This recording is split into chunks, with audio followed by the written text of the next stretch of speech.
Pre भी नहीं qualify कर पाए, एक बार इंटरव्यू तक पहुंच के मुआने तक पहुंचे और उसके अगली बार प्री भी नहीं क्वालिफाई कर पाए, तो निराशा ऑब्वियस है कि बहुत ज़्यादा हुई होगी। उस निराशा को आपने ओवरकम कैसे किया, कैसे? होगा तो ये करूँगा, लेकिन यहाँ आने के बाद जिम्मेदारियों में बोझ इतना बढ़ जाता है, आप इतने बिजी हो जाते हैं, लगता है कि अब वो सारी चीज़ें तो हैं जो उस समय नहीं थी, लेकिन अब वो चीज़ नहीं है जो उस समय थी। जब आपने पहली बार डिसाइड किया कि मुझे सिविल सर्विसेज देना है, ये डिसीजन दिमाग में सबसे पहले कब बना? ये तब वाक़या आपके जीवन में हुआ है, लोगों ने कहा कि अरे बड़े घमंडी हो गए हैं, बड़े एसडीएम हो गए हैं, बात नहीं करते? फिलहाल तो मेरी जानकारी में आपके मुंह पे किसी ने नहीं कहा। देख रहे हैं गोंडा पोस्ट और मैं हूं दीपक सिंह आपके साथ। आज हमारे साथ एक ऐसी शख्सियत है जेम्स ऑफ गोंडा में, जो कि गोंडा के नागरिक तो नहीं है, लेकिन हाँ, गोंडा के नागरिकों के जीवन में बहुत ही अच्छे तरीके से जुड़े हुए हैं। हमारे साथ हैं कुलदीप सिंह जी, जो कि एसडीएम सदर, गोंडा की सदर तहसील के एसडीएम हैं। कुलदीप जी, बहुत बहुत स्वागत है आपका गोंडा पोस्ट पर। कुलदीप जी, आप गोंडा की सबसे मुख्य तहसील गोंडा सदर के समय एसडीएम हैं, सब डिविजनल मजिस्ट्रेट हैं। आपके पास रेवेन्यू कोर्ट का अधिकार है, आपके पास ब्यूरोक्रेसी जो संभालने का अधिकार है, जिम्मेदारी है आपके पास। इन सब जिम्मेदारियों को पाने के लिए आपने बहुत मेहनत करी है और उस मेहनत का परिणाम है कि आपने एसडीएम बनकर गोंडा जनपद में इस समय मौजूद हैं। सबसे पहले मैं जानना चाहूँगा कि ये किस साल हुआ था, किस साल जीवन में परिवर्तन हुआ कि आप एसडीएम बने, वो कौन सा साल था, उसके बारे में बताइए। देखिए, ऐसा है कि हर आदमी का सपना होता है कि मैं सिविल सर्विसेज में आऊँ। पढ़ाई के दौरान मैंने भी ये मन में आया कि मुझे सिविल सर्विसेज में जाना चाहिए और तभी मैं लोगों की बेहतर तरीके से हेल्प कर सकता हूँ। और जो सिविल सर्विसेज का सम्मान और ये जो आपके पास पावर मिलती है, कुछ काम करना है, पावर रहेगी तभी आप काम कर पाते हैं। तो मन में ये अंदर से था और इसी को लेके मैंने भी तैयारी किया। और तैयारी के दौरान 2015 एग्ज़ाम ईयर 2015 में मैं सबसे पहले कमर्शियल टैक्स ऑफिसर के रूप में सेल टैक्स डिपार्टमेंट में सिलेक्ट हुआ था। उसके बाद एग्ज़ाम ईयर 2016 में मैं इधर फिर से पुनः एग्ज़ाम दिया और फिर एसडीएम में सिलेक्ट हुआ। तो ये 2016 में आपका सिलेक्शन हुआ, जो बैच हुआ आपका वो 2019 बैच 2019 बैच का। एंड ये गोंडा में आपकी कौन सी पोस्टिंग है? अभी मेरी गोंडा में दूसरी पोस्टिंग है। पहली पोस्टिंग मैंने फतेहपुर ज्वाइन किया था 5 अक्टूबर 2019 को, और उसके बाद फिर बहुत अल्प समय ही रहा वहाँ पे। फिर फाउंडेशन ट्रेनिंग के लिए लखनऊ गया और लखनऊ जब जैसे ही ट्रेनिंग पूरी हुई फिर हमको गोंडा ट्रांसफ़र कर दिया गया। तो मेरी आधी ट्रेनिंग फतेहपुर में भी थी और आधी ट्रेनिंग जो है वो गोंडा में भी थी। और फिर गोंडा से ही मेरी पहली पोस्टिंग सदर तहसील से ही शुरू हुई थी। सदर तहसील में 9-10 महीने रहने के बाद फिर मैं तरबगंज तहसील का प्रभार संभाला। तरबगंज तहसील के बाद फिर मनकापुर न्यायिक एसडीएम रहा और पुनः गोंडा सदर में अभी 6 फरवरी को मेरी पोस्टिंग हुई है। तो आधी ट्रेनिंग आपने गोंडा में संपन्न की, फिर आप सदर में आए, सदर के बाद तरबगंज गए, तरब के बाद मनकापुर गए, फिर आप वापस सदर आए। और सदर में मतलब गोंडा में आपने इतना समय बिता लिया है, गोंडा के बारे में आपकी क्या राय है? ठीक है, गोंडा में अभी थोड़ा सा ये है कि लोगों को जागरूक होने की ज़्यादा आवश्यकता है। गोंडा में जैसे अब मुझे 3 साल हो गया रहते हुए, तो मैं इतने में ही देखा, जब मैं आया था तब से और अब मैं देख रहा हूँ कि बहुत परिवर्तन आया है लोगों की सोच में भी। जैसे पहले ये था कि डेवलपमेंट को लेकर एक बहुत वैसी मानसिकता रहती कि नहीं हो पा रहा है। यहाँ लोग जैसे अभी भी बताते हैं, मैंने तो नहीं देखा लेकिन लोग बताते हैं कि यहाँ की रोडें बहुत गड़बड़ थी, यहाँ से लखनऊ जाने में 6 घंटे 7 घंटे लग जाते हैं। लेकिन अब ऐसा आप भी महसूस किए होंगे, ऐसा कुछ नहीं है। काफ़ी डेवलपमेंट आया है और काफ़ी चेंजेज आए हैं, चाहे तहसील स्तर पे हो चाहे अन्य डिपार्टमेंटों पे हो। पहले जैसे काम होते थे, इतने डिले होते थे, अब वैसी स्थिति नहीं रही है। तो बहुत परिवर्तन आया है। खासकर मैंने अपने सीनियर 3 डिस्ट्रिक्ट मजिस्ट्रेट परिवर्तित हो चुके हैं, उनके साथ मतलब काम किया, तो देखने को मिला कि अब पहले जैसी वो नहीं रही। अब डेवलपमेंट हर किसी का फोकस है कि हाँ डेवलप हो, सुविधाएं जो हैं जो गवर्नमेंट की तरफ से दी जाती हैं वो हमको त्वरित हो, और जानकारी भी अब लोग रखते हैं। तहसील स्तर पे भी आते हैं, डिपार्टमेंट में भी जाते हैं जानकारी प्राप्त करने के लिए कि ये कोई भी अनुदानिक योजना है या फिर हमारे पेंशन संबंधी योजनाएं हैं, जो सामाजिक कल्याण संबंधी योजनाएं हैं, उसमें अब लोग देख रहे हैं कि काफ़ी पार्टिसिपेट भी कर रहे हैं। जो लोग पात्र हैं उनको दिया भी जाता है। ये जो आप गोंडा के ग्रामीण क्षेत्रों में भी रहे, मनकापुर में रहे, तरबगंज में रहे और अब गोंडा शहर में भी रहे, पहले भी रह चुके हैं और अभी भी हैं। इतने विस्तृत तौर से आपने यहाँ के लोगों से मुलाकात की है, उनकी समस्याओं को जाना है, सुना है, किस तरह की समस्याएं लेकर आते हैं ज़्यादातर लोग यहाँ पर? ज़्यादातर देखिए गोंडा में ज़मीनी डिस्प्यूट बहुत हैं, क्योंकि जो जनसंख्या रिच जनसंख्या एरिया है यहाँ पे, तो यहाँ पे ज़मीनी समस्याएं काफ़ी होती हैं। मैक्सिमम समस्याएं ज़मीन से संबंधित ही है, ज़मीन से जुड़ी हुई। अब ये तो हुआ कि गोंडा के बारे में आपका एक्सपीरियंस क्या रहा। अब एक बार फिर से चलते हैं फ्लैशबैक में आपके जीवन की तरफ। जब आपने पहली बार डिसाइड किया कि मुझे सिविल सर्विसेज देना है, ये डिसीजन दिमाग में सबसे पहले कब बना? ये जब मैं इंटर करके, और पहली बार इंटर मैंने अपने गांव के एक कस्बे से किया था, और उसके बाद जब मैं पहली बार इलाहाबाद आया। अच्छा, तो पहले पहले अपने गांव के बारे में बताइए, कहाँ के रहने वाले हैं आप, क्या गांव था? मैं इसमें पहले तो इलाहाबाद का ही पार्ट था, तो कौशाम्बी डिस्ट्रिक्ट का हूँ, इलाहाबाद के बगल स्थित है। ये वही कौशाम्बी है जो वत्स की राजधानी रहा करता था।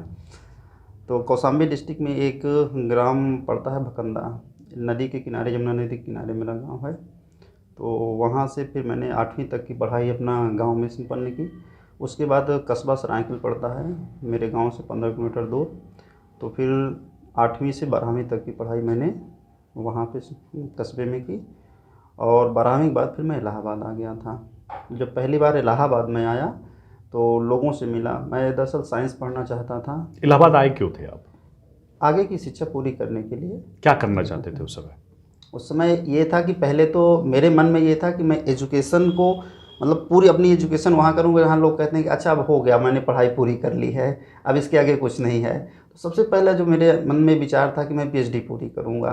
लोग पहले सुनते थे ना, डॉक्टर हैं आप, पीएचडी होल्डर हैं, मतलब इंटर करने के बाद ही डिसाइड कर लिया था कि पीएचडी करूँगा? पीएचडी करना है। तो मैं उस क्षेत्र में बढ़ा ही, तो लेकिन जैसे जैसे आगे बढ़ा फिर ये हुआ कि सिविल सर्विसेज में जाना है। मैंने ग्रेजुएशन के दौरान डिसाइड किया, लोगों को देखा, और जब अधिकारी, चूँकि इलाहाबाद रहता था तो कई अधिकारियों से फिर वैसे मुलाकात भी हुई, तो उसमें लगा कि हाँ मुझे सिविल सर्विसेज के क्षेत्र में जाना चाहिए। वो इसलिए क्योंकि मैक्सिमम अगर मैं कुछ दे सकता हूँ तो सिविल में जाके ही दे सकता हूँ, क्योंकि डिपार्टमेंट में जब हम आते हैं डिपार्टमेंट में तो फिर हम उस डिपार्टमेंट तक सीमित हो जाते हैं। सिविल सर्विसेज एक ऐसा क्षेत्र है जो आप कहीं भी, मतलब कुछ भी आप देना चाहते हैं, अगर समाज को कुछ हेल्प करना चाहते हैं तो आप कर सकते हैं। यही रीज़न था कि इसमें आप, यही रीज़न था कि सेल टैक्स में आने के बावजूद? हाँ, सेल टैक्स में आने के बावजूद भी मैं अंदर से ये था कि नहीं, अभी नहीं मेरा पूरा हुआ सपना और मुझे आगे जाना चाहिए। फिर मैं, तो जब ये निर्णय लिया सिविल सर्विसेज में जाने का, इस निर्णय के भागीदार और कौन थे? परिवार में कुछ और पारिवारिक लोग हाँ, थे? पारिवारिक सपोर्ट जब तक आपको नहीं मिलता है तब तक आप, पारिवारिक सपोर्ट क्या, बाकी आप कह दीजिए कि आपके गुरुओं का गाइडेंस, पारिवारिक सपोर्ट, आपसे जुड़े हुए जो लोग होते हैं, ये ठीक है, मेहनत हमारी होती है लेकिन सहयोग उनका भी कहीं ना कहीं होता है, क्योंकि जब तक सहयोग नहीं होगा फिर थोड़ा सा आपको मुश्किल लगेगा। तो उसमें मुझे भरपूर सहयोग मिला, मेरे परिवार का भी और जो जुड़े हुए लोग थे उनका भी। तो उन लोगों को नाम लिया जाए, कौन कौन थे वो लोग जिनका सहयोग आपको मिला? हाँ, जो विशेषकर माँ बाप का तो भरपूर सहयोग था, बट मैं बताना चाहूँगा जैसे माँ बाप क्योंकि गांव में रहते थे तो बहुत तो एजुकेटेड तो थे नहीं, तो वो मुझे उतना ही सपोर्ट कर सकते थे जो मॉरल सपोर्ट होता है। बट ये है कि इसमें जो मैं सबसे नाम लेना चाहूँगा वो मेरे ब्रदर इन लॉ, सबसे बड़े वाले, मेरी 3 सिस्टरें हैं तो सबसे बड़े ब्रदर इन लॉ और बड़ी सिस्टर, उन लोगों का भरपूर सहयोग था। एक माँ बाप जैसे उन्होंने, जो कि मुझसे एज में काफ़ी बड़ी हैं, और माँ बाप जैसे पाला और हम लोगों को यहाँ तक पहुँचाने में उनका बहुत बड़ा रोल था। दीदी का आपके और आपके जीजा जी का। तो जब आपने उनको बताया कि मैं सिविल सर्विसेज करना चाहता हूँ, दीदी और जीजा जी का रिएक्शन क्या था उस समय? उनका भरपूर सहयोग था, क्योंकि वो सर्विस में थे। अच्छा। जैसे मेरे ब्रदर इन लॉ सर्विस में थे, पुलिस विभाग में थे, तो पहले चुनार पोस्टेड थे तो आना जाना लगा रहता था। तो दीदी फिर वो लोग इलाहाबाद शिफ्ट हो गए थे, इलाहाबाद में उनका मकान हुआ, फिर शिफ्ट हो गए, तो काफ़ी उन्हीं के साथ रहना हुआ। तो उनका भरपूर सहयोग मुझे मिला, और मोटिवेशनल भी ये कि नहीं आप करो, अच्छे से करो, और आपके पास मौका भी है और अपॉर्चुनिटी भी है। तो उनका भरपूर सहयोग रहा मुझे यहाँ तक लाने में। और माता पिताजी का क्या रिएक्शन था जब आपने उनको बताया कि मैं एसडीएम बनना चाहता हूँ? सच्चाई तो ये है कि हर माँ बाप का सपना होता है कि मेरा लड़का, उनको ये नहीं कि ये सिविल सर्विसेज क्या है या पीसीएस क्या है, उनको कोई मतलब नहीं। उनको ये था मेरा लड़का बड़ी सर्विस में जाए, कहीं बड़ी सर्विस में। जब मैंने बताया तो उनका रिएक्शन यही था कि भाई सारे माँ बाप को खुशी मिलती है, तो उनका भरपूर सहयोग था कि हाँ मेरा लड़का बड़ी सर्विस की तैयारी कर रहा है। बस इतना सा वो जानते थे कि मेरा लड़का बड़ी सर्विस की तैयारी कर रहा है। तैयारी किस साल शुरू करी आपने? तैयारी पहले मैंने ग्रेजुएशन किया। ग्रेजुएशन के बाद पहले ही बता चुका हूँ कि मेरा सपना था कि हायर एजुकेशन पूरी मैं अपनी करूँ। फिर मैंने पीजी किया। पीजी के बाद ये कौन से साल में किया? ग्रेजुएशन कब कंप्लीट हुआ? पीजी कब किया? ग्रेजुएशन 2008 का है, पीजी फिर 2010 में किया। फिर उसके बाद यूजीसी के एग्ज़ाम। क्या किया आपने ग्रेजुएशन और पीजी में बताइए? ग्रेजुएशन में मेरे सब्जेक्ट थे ज्योग्राफी, इकोनॉमिक्स और इंग्लिश लिटरेचर। ज्योग्राफी इकोनॉमिक्स को मैंने बेस बना के आगे बढ़ा, क्योंकि वो 2 सब्जेक्ट मैं लाइक करता था और उसी को पढ़ना चाहता था। उसके साथ फिर इंग्लिश का, क्योंकि इलाहाबाद यूनिवर्सिटी में एक कम्बिनेशन है कि आप 2 सब्जेक्ट जब लेते हैं तो तीसरा आपको लेना पड़ता है। तो ये 3 सब्जेक्ट लेके मैंने ग्रेजुएशन पूरा किया। फिर पीजी मैंने ज्योग्राफी से किया। फिर यूजीसी का एग्ज़ाम दिया तो मेरा जेआरएफ हो गया था 2012 में। फिर 2012 में जब से जेआरएफ हुआ कि 11 जून 2013 से मैं रिसर्च के लिए इनरोल हो गया था। तब से रिसर्च किया और रिसर्च के करने के दौरान ही मैंने कॉम्पिटिटिव एग्ज़ाम फेस किया और उसी दौरान मेरा सिलेक्शन 2015 पीसीएस में हो गया। आपका फर्स्ट अटेम्प्ट था 2015? नहीं, पहला अटेम्प्ट मैंने 2013 में दिया। मेंस मेरा इंटरव्यू नहीं हो पाया था। फिर 14 दिया, दुर्भाग्य कि मेरा 14 प्री ही नहीं निकला था। अच्छा। तो उसमें थोड़ा सा मुझे निराशा आई कि हाँ यार प्री नहीं निकला है।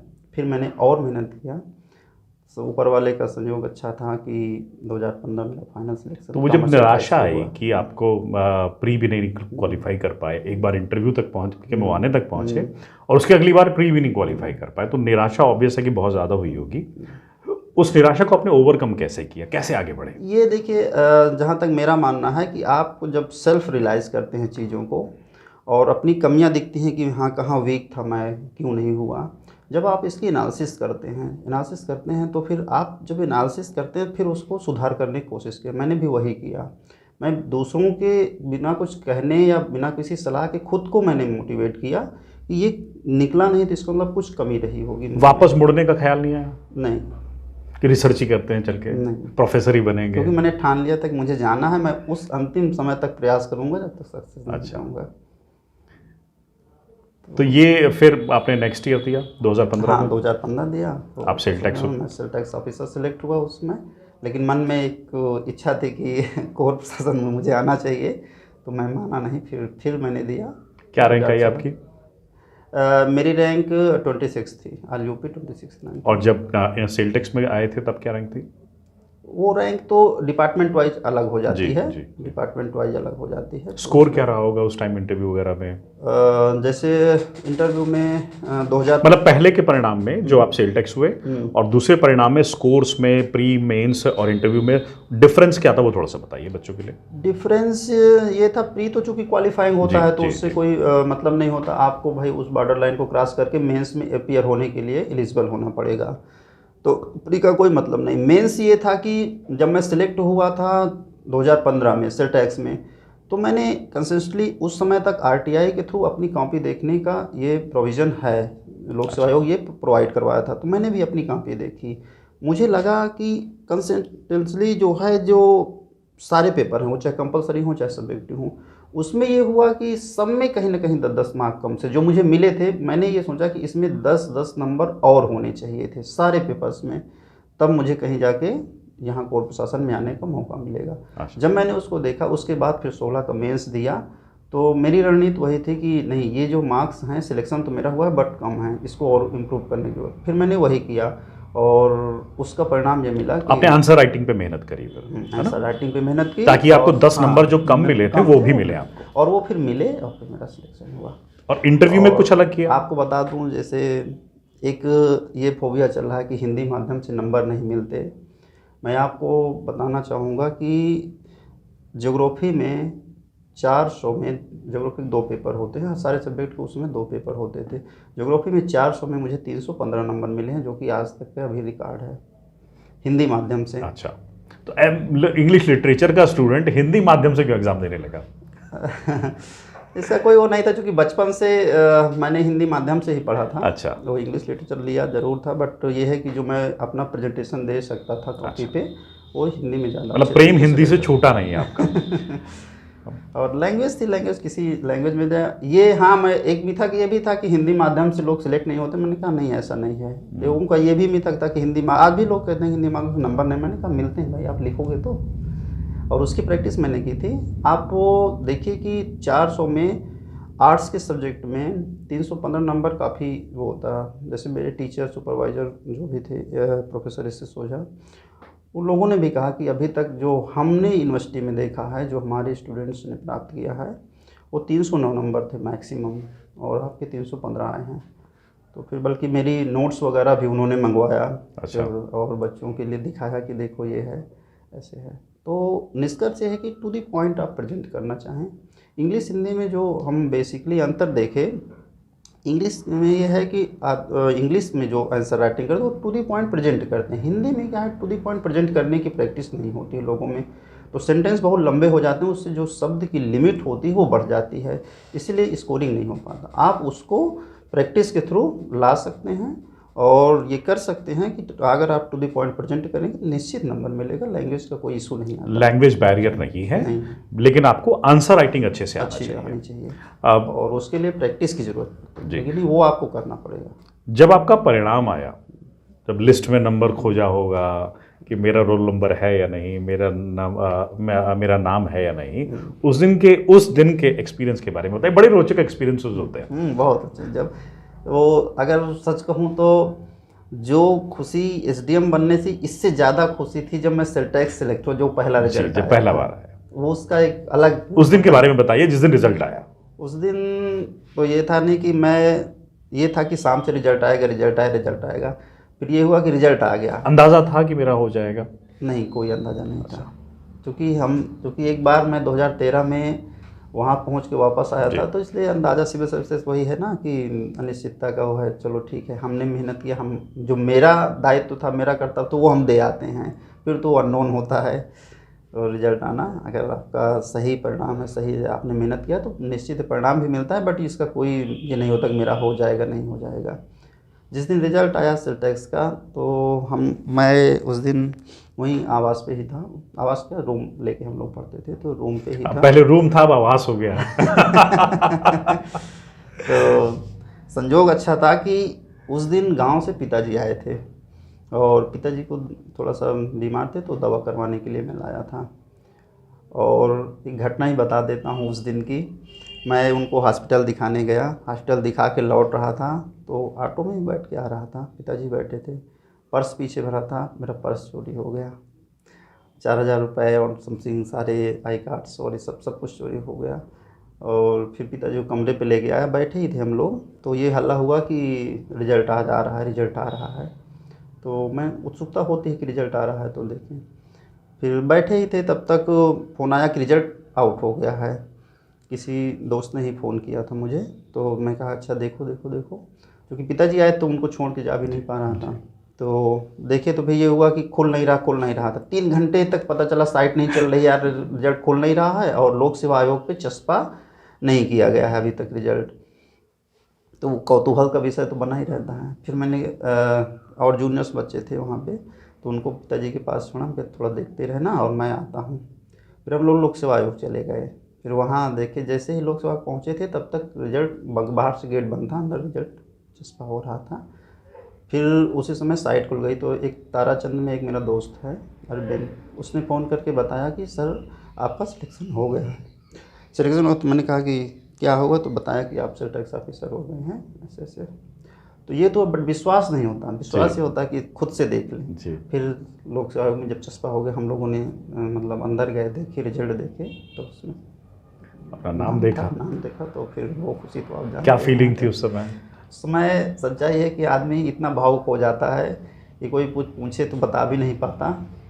और हार्ट बीट कितनी तेज थी उस समय? उसके बारे में तो आप कल्पना कर सकते हैं। जीवन में वो एक ऐसा पल होता है, एक ऐसा मोमेंट होता है जब आपको लगता था कि मैं कहाँ था और मैं कहाँ क्या हो गया। वो खुशी तो फिर सिर्फ महसूस की जाए तो उसको कैसे बयां किया जाए, ये मेरे पास शब्द नहीं है, बट ये था।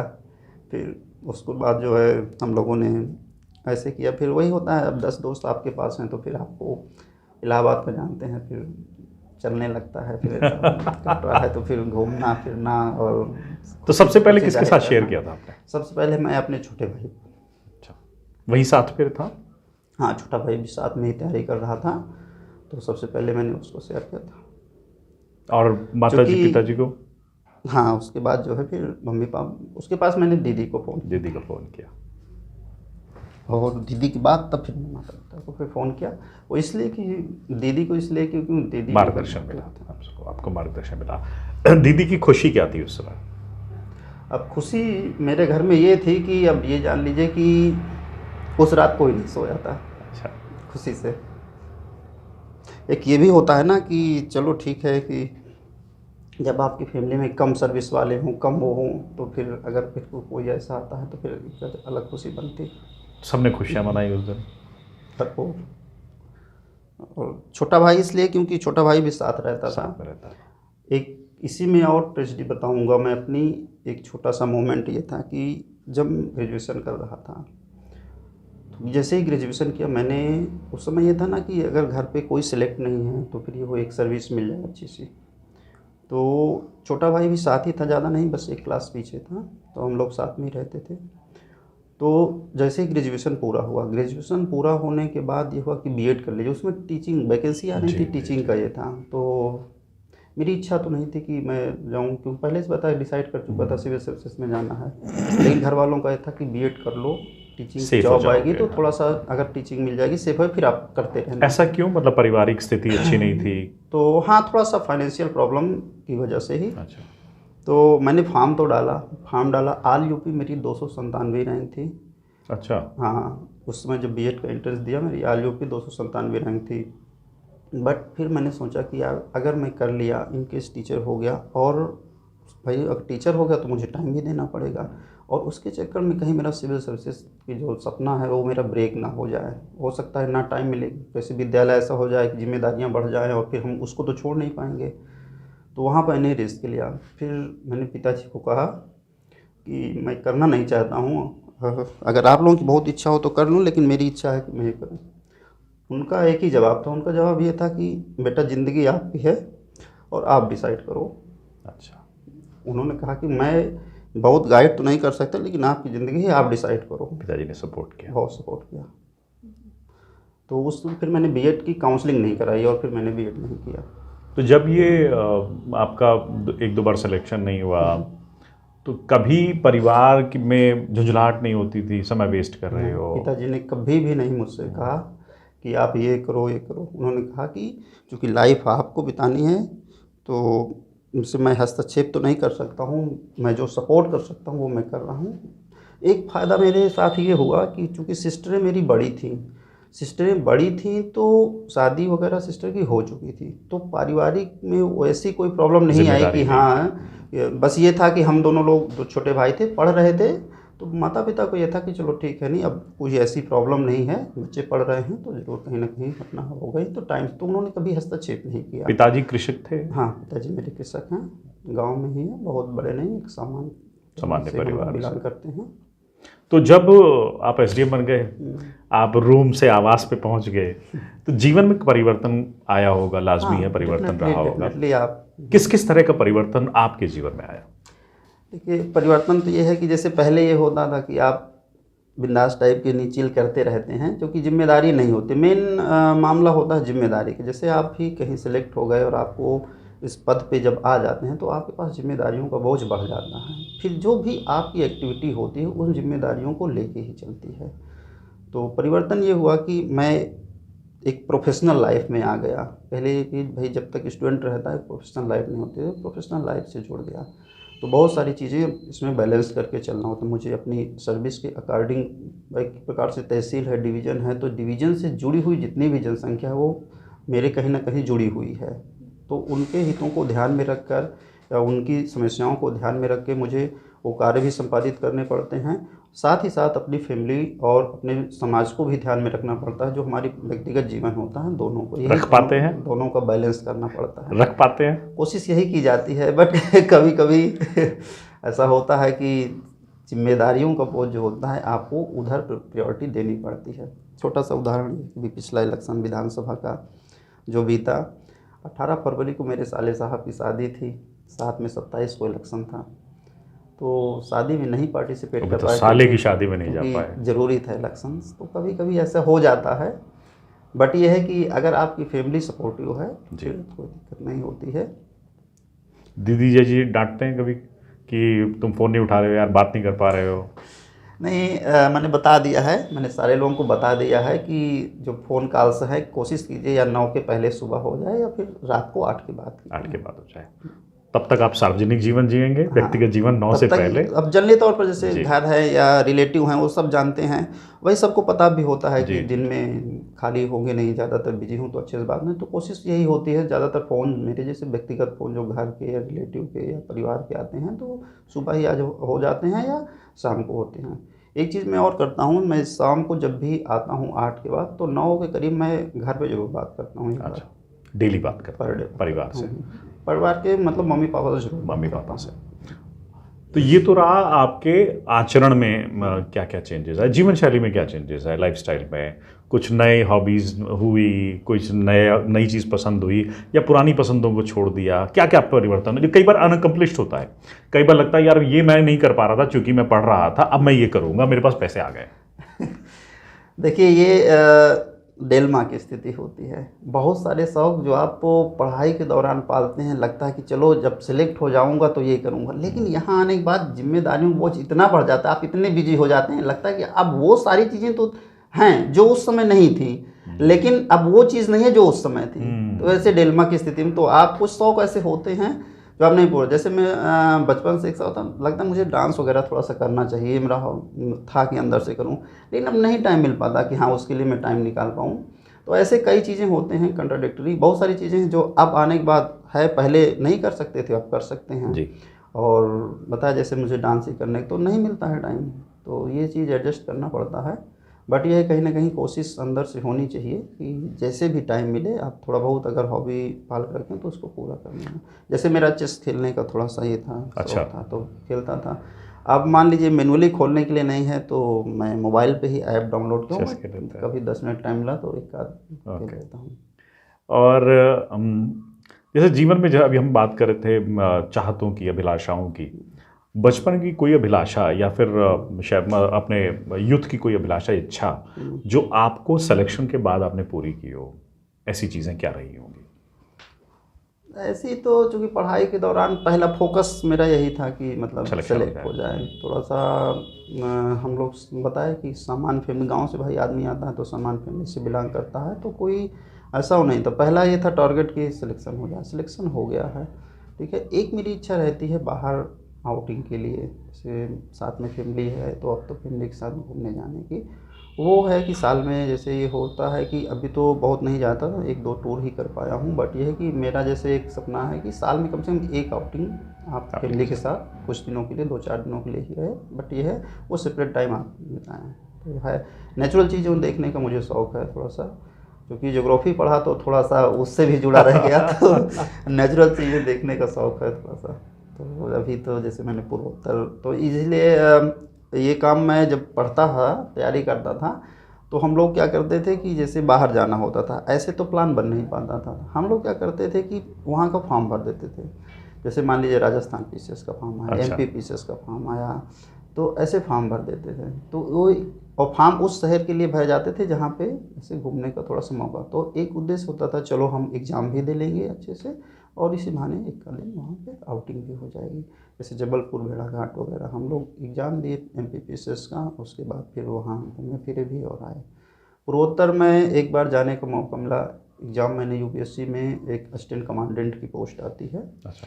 तो मैंने 2 बार उसमें भी दिया। लास्ट अटेम्प्ट में मेरा सिलेक्शन भी हुआ था, लेकिन इधर फिर सिविल सर्विसेज में कमर्शियल टैक्स में 2015 में हो गया, उसी समय वहाँ भी हुआ, तो फिर मैंने उसको नहीं ज्वाइन किया, यहाँ पे ज्वाइन कर लिया था। उसमें पूर्वोत्तर जाने का मौका मिला था मेडिकल के लिए, सिलीगुड़ी में गया था। तो पूर्वोत्तर घूमा इसी बहाने पूर्वोत्तर। तो कभी कभी आपका जो तैयारी के दौरान आपकी एग्जाम्स और ये होते हैं वो भी आपको घुमा देते हैं, देशाटन करा देते हैं। तो ये तो ही आपकी चाहत है।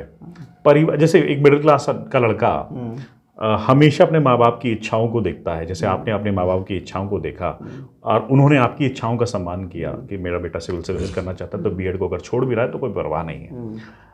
आपने भी माँ बाप की कुछ इच्छाओं को देखा होगा कि ये पूरी नहीं कर पा रहे हैं, स्ट्रगल कर रहे हैं, मेरी पढ़ाई पे जोर दे रहे हैं, फोकस करके रख रहे हैं, 2 बच्चे पढ़ा रहे हैं, बहनों की शादी भी कर चुके हैं, मैं जब अचीव करूँगा तो माँ बाप की इस इच्छा को पूरा करूँगा, ऐसा क्या रहा होगा?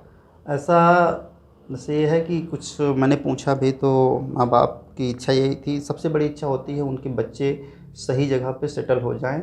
हर माँ बाप, मैं जहाँ तक समझ पा रहा हूँ कि हर माँ बाप को यही इच्छा होती है, वो बच्चे उनके खुश हो जाएं, उनकी लगता है कि सारी इच्छाएं पूरी हो गई हैं। मैंने अपनी तरफ से ये किया था कि अंदर से कि जो कमियां उन्होंने अपने लाइफ में फेस की होंगी उन कमियों को दूर कर दें। मैं आज की डेट में बताऊँ, मैं अभी वो गांव में रहते, मैंने कोशिश की कि आप चलिए साथ में रहिए, लेकिन गांव में रहते हैं तो कभी सेटल नहीं निकलेंगे होंगे, नहीं। उन्होंने कभी नहीं कहा कि वहाँ मुझे आराम है। तो मैंने गाँव में ऐसा सब कुछ मतलब उनके लिए अवेलेबल करा दिया है कि उनको किसी चीज़ की ये महसूस ना होने पाए कि अच्छा ये नहीं है, ये नहीं है, ऐसा नहीं है। गांव भी मेरा, जैसे गांव में घर है तो मैंने सारी फैसिलिटी उस रूप में दी है जो उनको ज़रूरत की हिसाब रहने से में हो, असुविधा रहने ना में हो, सुविधा ना हो। वो आपने सारा वहाँ पे सुविधाएं दे दी है। वो सेटअप मैंने वहाँ पे किया है, इसलिए अभी मेरा शहर में कोई घर नहीं है। छोटे भाई है नहीं तो उनका वो है, और तो मैं पहले उनको ख्याल रखा कि इनको पहले ये होना चाहिए, क्योंकि ये शहर शिफ्ट नहीं होंगे। अब आप यहाँ नहीं आएंगे। आते हैं घूमने के लिए, आते हैं घूमने फिरने, क्या लेकिन है, गांव से बाहर नहीं निकले। 2-4 महीने रहे फिर जैसे ऊब लग जाती है। होता क्या है कि जैसे आदमी जब गांव में रह लिया, 10 लोगों के साथ शाम को बैठक करता है, वो एक अच्छा माहौल होता है, बड़ा हेल्दी लगता है, हेल्दी माहौल है। वहाँ पे ये चीज़ें नहीं होती हैं, कंपटीशन नहीं होता एक प्रकार लाइफ जीने का, एकदम ईजी वे में चलती रहती है लाइफ और बड़ी अच्छी होती है। तो वो माहौल यहाँ मिल नहीं पाता है, तो इसीलिए मुझे जो लगा, इसीलिए ये लोग जो है शिफ्ट नहीं हो पाते हैं। खुद का मन करता है उसी माहौल में जाने का। हाँ बिल्कुल मन करता है, क्योंकि गांव से जुड़ा हूँ, गांव की चीज़ें तो निश्चित है रग रग में भरी हुई हैं।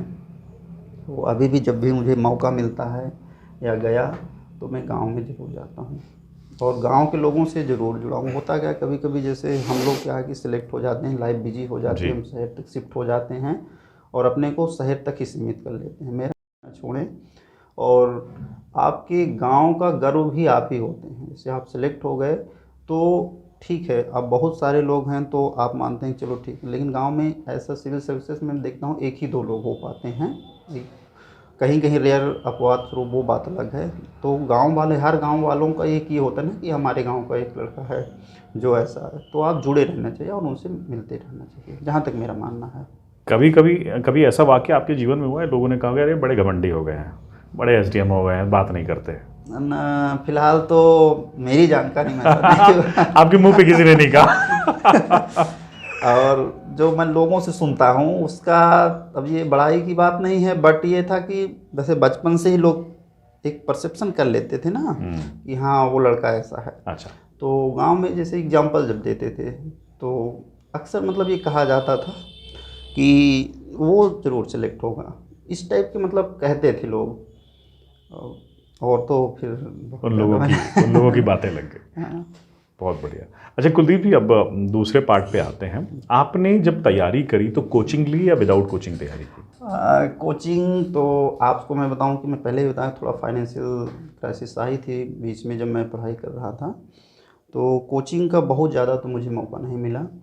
एक कोचिंग इकोनॉमिक्स की जीएस के लिए 3 महीने के लिए मैंने घोष की ली थी, वहीं पे में प्रोफेसर थे तो उनकी पढ़ा था, क्योंकि इकोनॉमिक्स सब्जेक्ट भी मुझे काफ़ी पसंद था, तो उनकी 3 महीने कोचिंग मैंने ली थी। इसके अलावा मैंने कोई कोचिंग नहीं ली और ना ही मैं दिल्ली गया, मैं इलाहाबाद ही रहा और अपनी सारी तैयारी ज़्यादातर सेल्फ स्टडी से ही की थी। उसमें आप देखिए सेल्फ स्टडी में आपको परिणाम तो बहुत अच्छे मिलते हैं और जो कोचिंग करते हैं वो भी लास्ट में सेल्फ स्टडी से ही सेलेक्ट होते हैं। तो ये तो आपने बताया कि पढ़ाई जो है आपने सिर्फ इकोनॉमिक्स की कोचिंग ली और सेल्फ स्टडी पे ज़्यादा फोकस किया। किन किन किताबों का आपने सहयोग लिया प्री के लिए, मेंस के लिए? अपनी किताबों के बारे में बताइए। देखिए मेरा मतलब है किताबों में बंधना नहीं चाहिए। जो मैंने स्ट्रेटजी अपनाई थी, क्योंकि सिलेबस उठाइए, जैसे मेरा अपना मानना है, आज भी आप जैसे सिलेबस उठाए, आप भारत का स्वतंत्रता संघर्ष आपको पढ़ना है तो 1-2 बुकें अच्छी होती हैं, जैसे बिपिन चंद्रा की भारत का स्वतंत्रता अच्छी बुक है, आप पढ़िए। लेकिन अगर कहीं से और भी मैटर आपको मिलता है भारत का स्वतंत्रता में अच्छा मैटर, तो आप उसको भी अपनी नोटबुक में कलेक्ट कीजिए। मेरा मतलब है कि जब आप बाहर से चीज़ों को कलेक्ट करके, फिल्टर करके जब कलेक्ट करते हैं, वो आपका असला मैटर होता है, आपको फोकस उस पर करना चाहिए। मैंने भी वही किया था कि किताबों का सहारा तो मैंने लिया, किताबें भाई बहुत सारी थी मैंने सहारा लिया, लेकिन ये है कि जो मेरा असला जो वो वाला वेल्थ बना मेरा, वो मेरी नोट्स थी। नोट्स कैसे बनाए आपने? नोट्स मैंने पॉइंट वाइज ही बनाए थे, कोई अच्छा। विस्तृत नोट मैंने नहीं बनाए हैं। और नोट्स एक बार नहीं बनती है।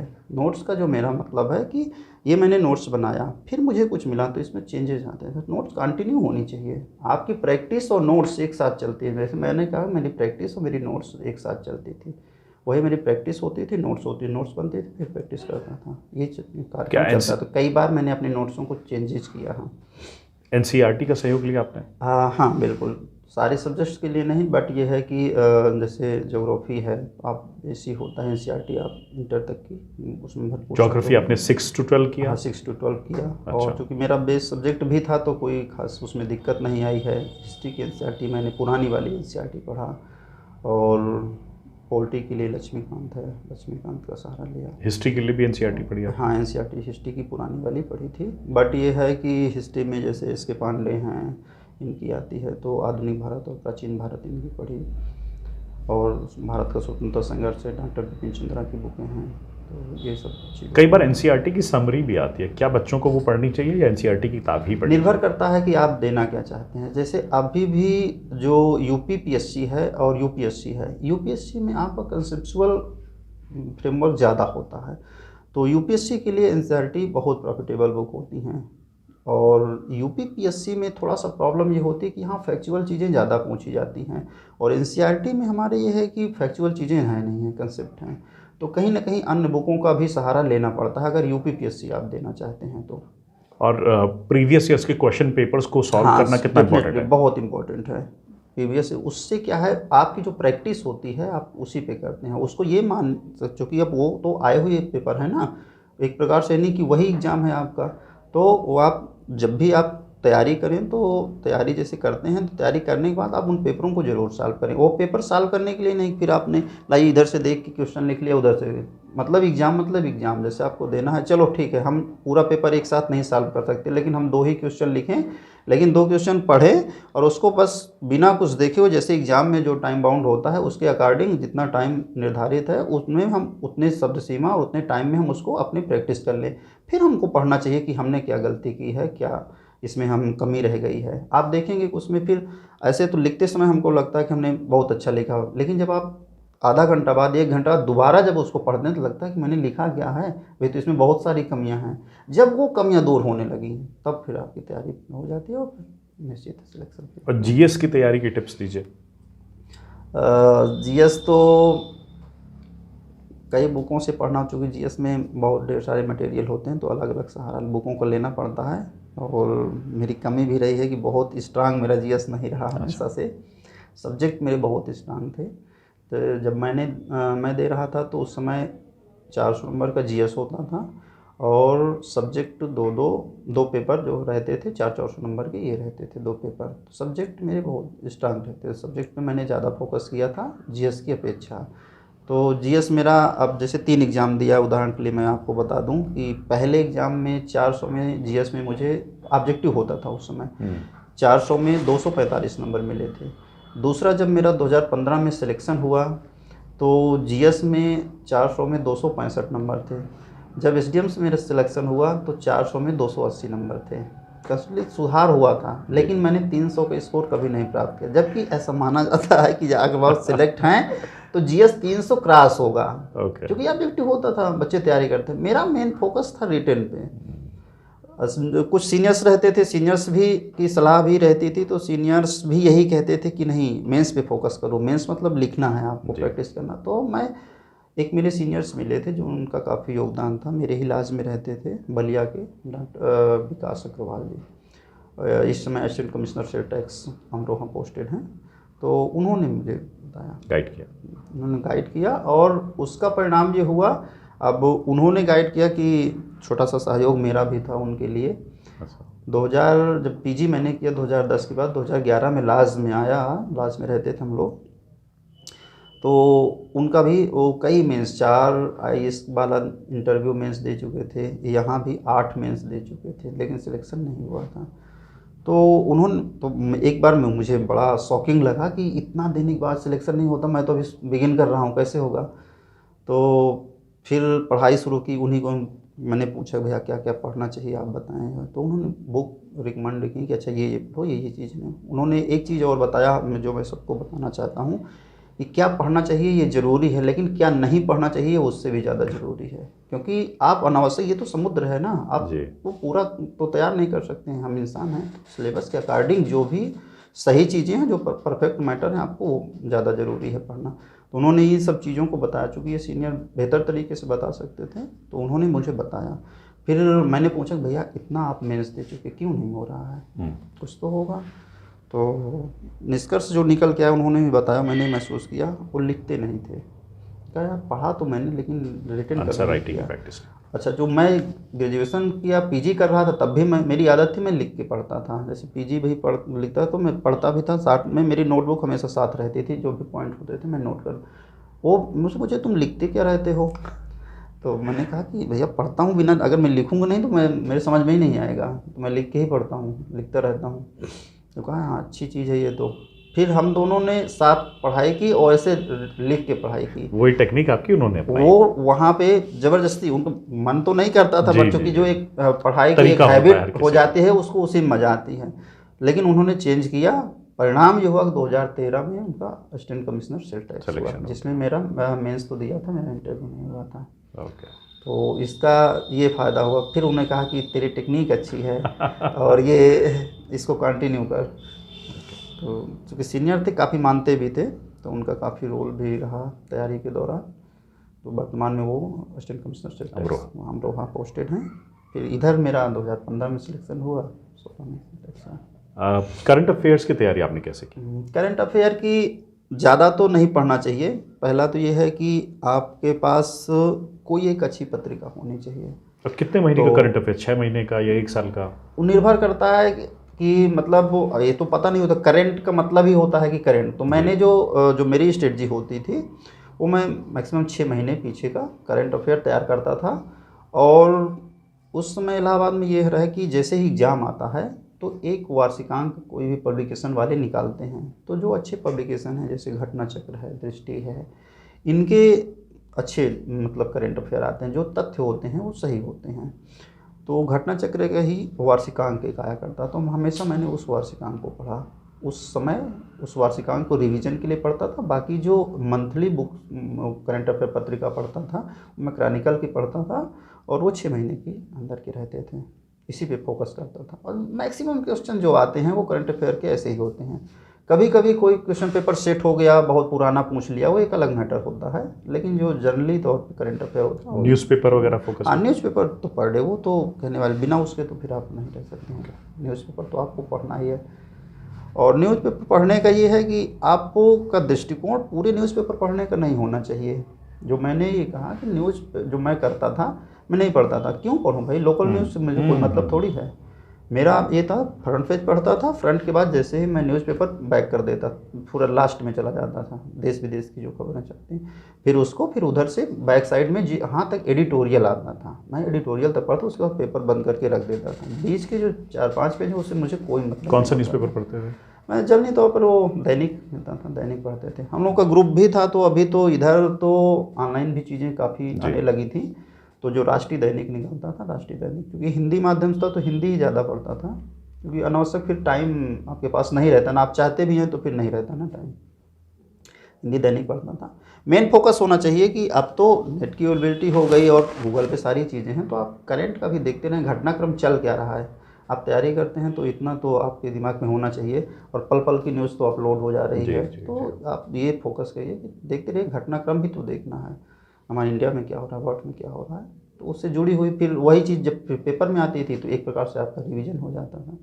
तो थोड़ा सा देखते तो पहले देश विदेश की खबरें देखते थे, लोकल न्यूज़ स्किप कर देते थे। हाँ। आजकल लोकल ज़्यादा देखते हैं, देश विदेश के स्किप कर देते हैं। वो मेरे काम की नहीं होती ना। अब तो लगता है कि चलो ठीक है, सर्विस में है, अब देखें अभी क्षेत्र में क्या हो रहा है, अब वो उसकी ज़रूरत है, अब लोकल पढ़ने की जरूरत है, उस समय नहीं ज़रूरत थी।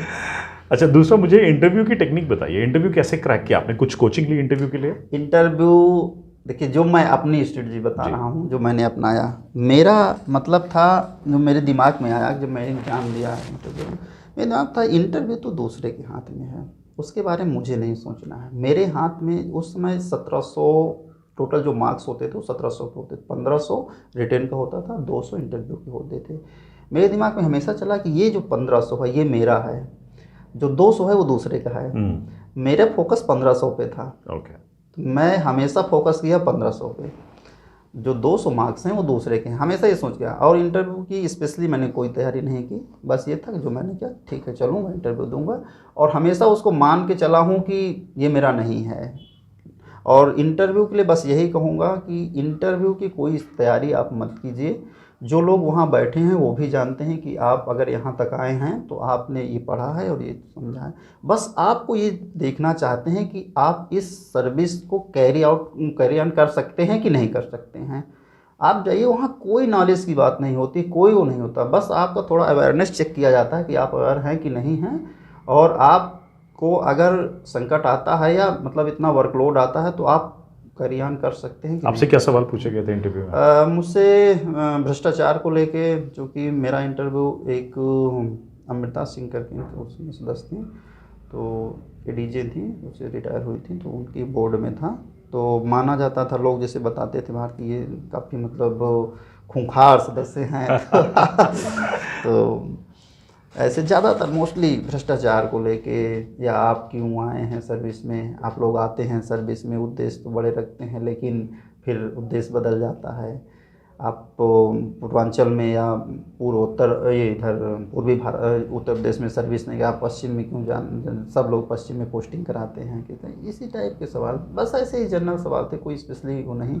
कुछ मेरे सब्जेक्ट से और कुछ तैयारी के दौरान जैसे सिचुएशन बेस्ड क्वेश्चन जो होते हैं कि ये हो जाएगा तो आप क्या करेंगे, इसको कैसे करेंगे, इसी टाइप। कितने मार्क्स आए इंटरव्यू?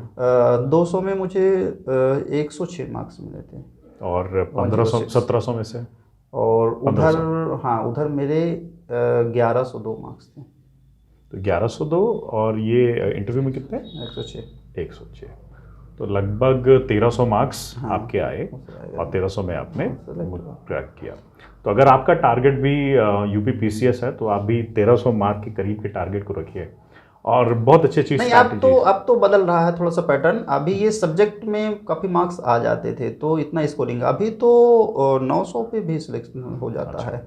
तो इससे ये है कि आपका ऐसा है कि अब बदल गया। जीएस है तो जीएस में जितना आप सब्जेक्ट में स्कोरिंग कर सकते हैं, जीएस में उतनी स्कोरिंग हो नहीं पाती है। तो अब तो वो जो मार्क्स का है वो तो डाउन हो गया है। जैसे यूपीएससी का है, देखिए बहुत कम में सिलेक्शन हो जाता है। जीएस चूँकि वहाँ ज़्यादा है तो कम में हो जाता है। तो जीएस रहता है, चूँकि जीएस में डिफरेंट फील्ड से क्वेश्चन आते हैं, तो आप वो हर फील्ड में परफेक्ट तो होते नहीं हैं। बस आपको ये है कि जो एक बॉर्डर लाइन है उसके अंदर जाना है। तो अब तो 900 के समथिंग में सिलेक्शन होता है। तो कुलदीप जी, आप चूँकि एक सफल पीसीएस अधिकारी हैं और एसडीएम गोंडा हैं, तो चूँकि लोग आपसे कनेक्ट भी करते हैं, आपके बारे में जानते हैं, आपके व्यवहार के बारे में जानते हैं, और आपकी कार्यशैली के बारे में यहाँ पे जानते हैं, तो people look up to you, आपको देखते हैं एज एन आइडल, देखते हैं इंस्पिरेशन की तरह देखते हैं। एक बार एक आपकी तरफ से एक संदेश उन युवाओं के लिए जो कहीं ना कहीं सरकारी नौकरी की तैयारी कर रहे हैं, अपने जीवन स्तर को सुधारना चाहते हैं, लेकिन संसाधनों का अभाव होता है, और आपके पास भी संसाधनों का अभाव था, उसके बावजूद आप आज पीसीएस अधिकारी बने हैं और अपने सपनों को पूरा किया है, अपने माँ बाप के सपनों को पूरा किया, अपने अभिभावकों के सपनों को पूरा किया। तो एक संदेश उन युवाओं को दीजिए ताकि आपसे इंस्पिरेशन लेकर वो भी अपने जीवन को निखार सकें। देखिए, जहाँ तक चूँकि मैंने फेस भी किया है और मैं सबको बताना भी चाहूँगा कि जो हम ये कहते रहते हैं कि संसाधन नहीं है तो हम ये नहीं कर सकते, ये गलत है। आप फोकस्ड होइए, पहले तो आप अपने टारगेट सेट कीजिए कि आप जाना कहाँ चाहते हैं। जब आप टारगेट सेट कीजिए तो फिर साइड की चीज़ों को ब्रेक कर दीजिए, क्योंकि अभी आपका टारगेट होना चाहिए कि मुझे ये करना है, तो फिर साइड की चीज़, क्योंकि हमारे पास 24 ही घंटे हैं और उसी में हमको उन्हीं सारी चीज़ें व्यवस्थित करना है। तो अगर हम सबके लिए टाइम देंगे तो फिर जो हमारा टारगेट है हम पूरा नहीं कर पाते हैं। सबसे पहला ये कि अपना विज़न सेट करो और उस पर आगे बढ़ना शुरू करो। फिर आपका रिश्तेदार, भाई बंधु कोई भी आ रहा है तो उसको बताओ कि देखो मेरा ये है।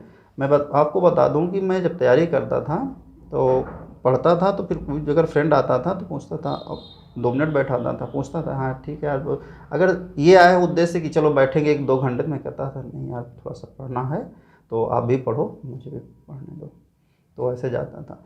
और दूसरा ये है कि चीज़ों को फिनिश्ड करना सीखें। तो सिलेबस सिविल सर्विसेज के बहुत बड़े होते हैं। अगर हम अच्छे से पढ़ाई करें, मैं नहीं कहता कि 10 घंटों में बांध के पढ़ाई नहीं की जाती है, आपको टॉपिक बांध के पढ़ाई करना। हमेशा मैंने टॉपिक पे ध्यान दिया, आज मुझे ये इस टॉपिक को फिनिश्ड करना है, उसमें 1 घंटे लग रहे हैं, 2 घंटे लग रहे हैं, 3 घंटे, वो मुझे इससे मतलब नहीं होता था। उस टॉपिक को पढ़ के अपने नोटबुक पर लाना है। तो आप ये टारगेटेड हो गया आपका भी, एक सिलेबस को आपने टारगेट बनाया कि 6 महीने मुझे फिनिश्ड करना है या साल में फिनिश्ड करना है, आप उसी अनुसार सेट कीजिए। तो घंटों को पढ़ाई में नहीं बांधिए, आप ये कीजिए। तो पहले मैं मेन सब्जेक्ट और जीएस जो होता था उस पर फोकस करके वो पढ़ता था, देन तब पेपर और पत्रिकाएं और इन पे फोकस करता था, क्योंकि मैं जानता था पहले ये कोर है, पहले कोर को मजबूत करो, और करंट और जो आपका न्यूज़पेपर है या अन्य चीज़ें हैं तो उसको बाद में आप फोकस कीजिए।